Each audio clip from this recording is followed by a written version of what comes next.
Kuna mbunge wa jimbo la Ukonga Shingo Bakari Shingo ameweza kufika sasa katika eneo la Kimani. Hili ni eneo ambalo linapatikana katika maeneo ya Pugu ya Kinyamwezi, lakini mara kadhaa katika eneo hili kumetokea na sintofahamu kwa maana kwamba wananchi wamekuwa wakileta wapendwa wao kuja kuwapumzisha, lakini kuna sintofahamu inajitokeza.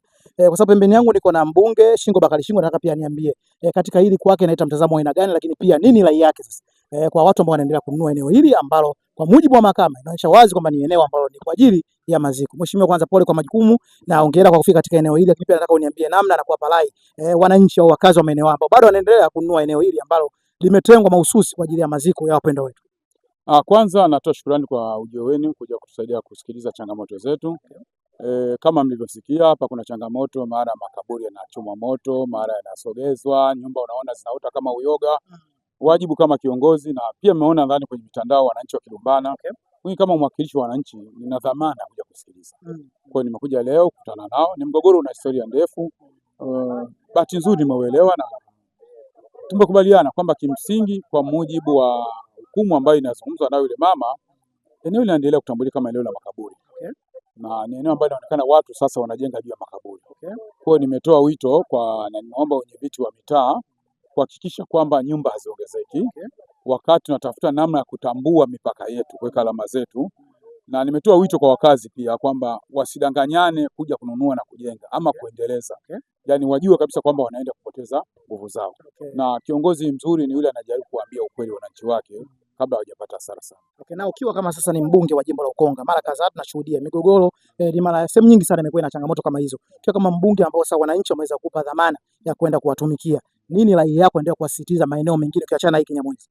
Sio eneo hili tu, yapo maeneo ya soko. Nimesikia kwamba watu wamehusiana wameanza kujenga.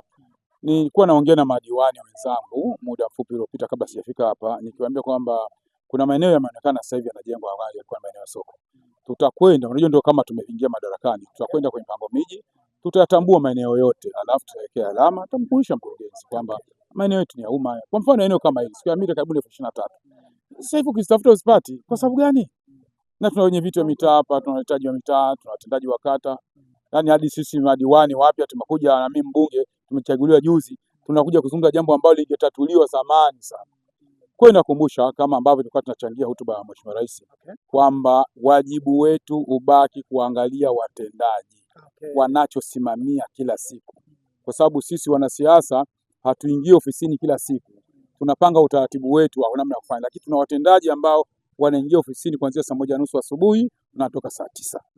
Haiwezi kuwa vitu vinafanyika vinavyoangalia. Hatuwezi kuishi Tanzania namna hiyo. Na nataka pia tumalize na hii sasa. Mara nyingi jimbo ambalo naliongoza limekuwa lina sintofahamu nyingi, ikiwa ni pamoja kwamba kuna sintofahamu ya kwamba eneo hili mara lipo upande wa Buyuni au lipo upande ambao ni wa Pugu. Ukiwa kama ni mbunge sasa maeneo hili, nini sasa unaenda kukifanya kuhakikisha sasa wananchi wanaokaa maeneo waweze kujua kama eneo hili liko Buyuni au lipo maeneo ya Pugu? Kwanza lazima tutambue, unapozungumza eneo hili liko Buyuni na Mapugu, hatuzungumzi eneo hili liko Kenya wala Rwanda. Kwanza lazima tusimame hapo kwamba tunazungumza ni eneo. Unapozungumza Pugu unazungumza ndani ya mipaka ya wilaya Ilala, unapozungumza Buyuni unazungumza ndani ya mipaka ya Ilala. Kwa hiyo hatuna sababu ya kugombea fito. Ni swala ukaa tu kwamba ikipitia hapa biashara imeisha, ambayo naamini madiwani waliopo ni wenye weledi wa kutosha na jambo hili litakuisha kwa haraka sana, kwa sababu hata wao linawakera. Ni mbunge wa jimbo la Ukonga ni Shingo Bakari Shingo ameweza kufika katika eneo la Kimani ambalo linapatikana katika maeneo ya Pugu ya Kinyamwezi.